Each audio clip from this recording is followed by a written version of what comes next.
Yo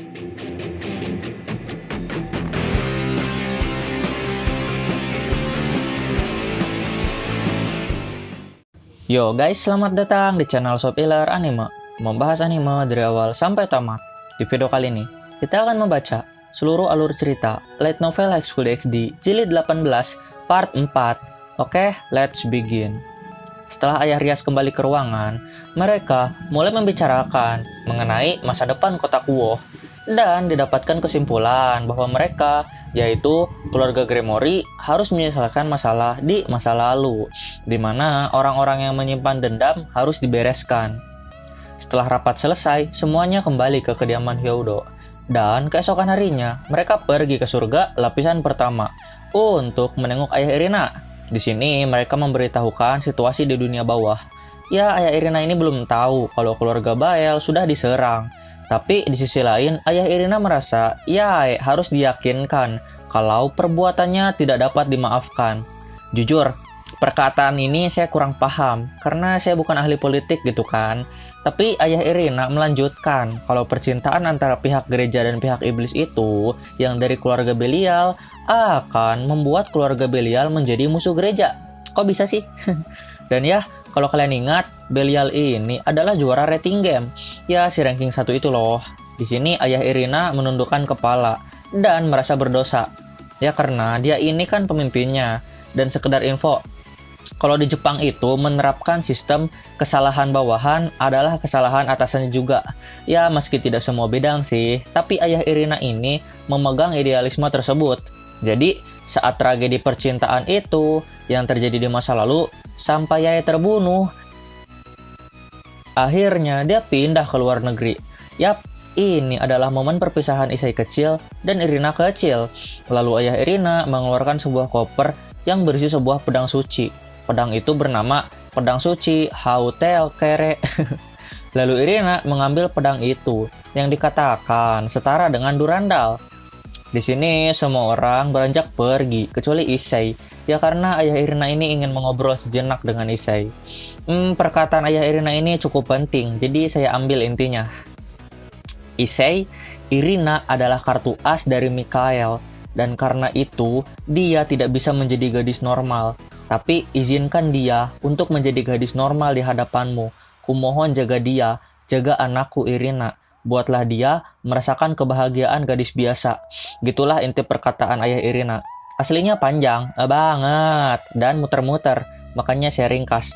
Nah, intinya di sini kita jadi tahu kenapa Irina akhir-akhir ini jadi agresif, dan juga kenapa Irina seperti tidak keberatan melakukan hal mesum bareng Issei.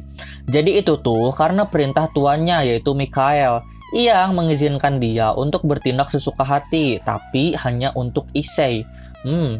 Dan Issei setuju. Toh dia menganggap Irina adalah teman masa kecil yang berharga gitu kan. Lalu setelah itu Issei keluar, dan saat di luar dia disambut oleh Irina. Lalu mereka pergi ke sebuah bangunan dan naik ke atapnya. Di sini Irina mulai mengatakan semua hal di pikirannya, mulai dari dirinya yang mencoba untuk menjadi lebih dekat dengan semua orang.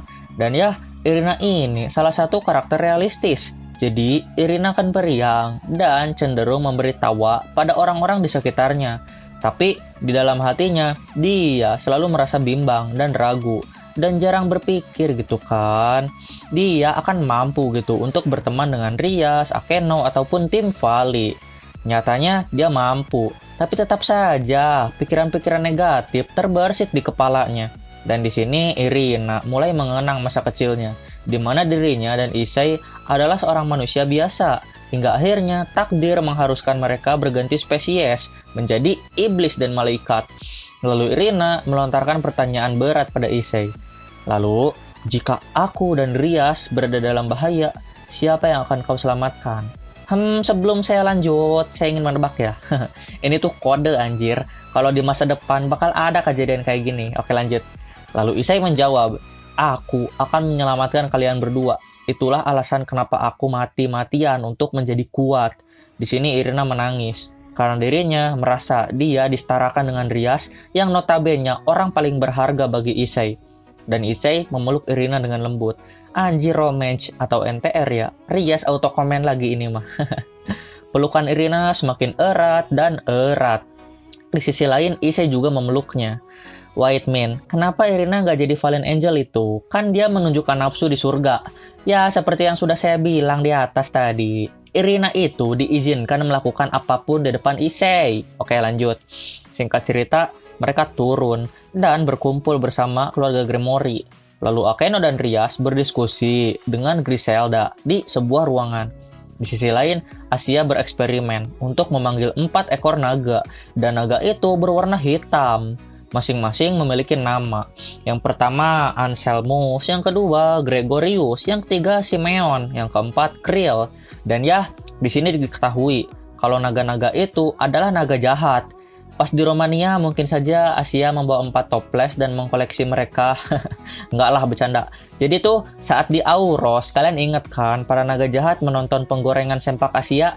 Nah, saat itu mereka itu menjadi nurut pada Asia. Ya, meski sebagian besar dibabat sih oleh tim Kuoh. Lalu, keempat naga itu dibawa oleh malaikat yang nampak ketakutan. Ya wajar sih, itu kan kadal jahat. Di sisi lain, Xenovia membahas pemilihan ketua OSIS. Ya, ada beberapa saingan sih yang berasal dari keluarga Citri dan juga beberapa murid biasa. Namun, ketenaran Xenovia sebagai murid pindahan yang cerdas sudah dikenal di sekolah. Dan yang akan menjadi wakil ketua OSIS adalah Saji.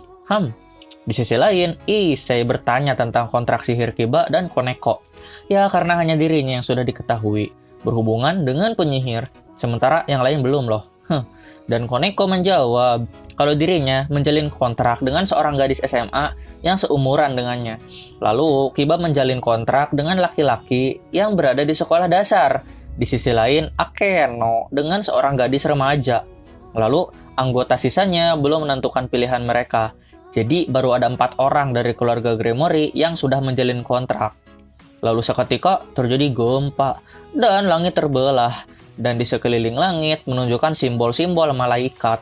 Di sini para penjaga panik sambil berteriak, "Kilop menyerang!" dan bersambung. Yuh, bayangkan anjir, surga diserang. Ya maaf saja, ini sepertinya kan akan terjadi battle. Jadi akan panjang dan nanggung kalau dibahas di part kali ini. Jadi tunggu aja di part selanjutnya. Oke? Thanks for watching and titik.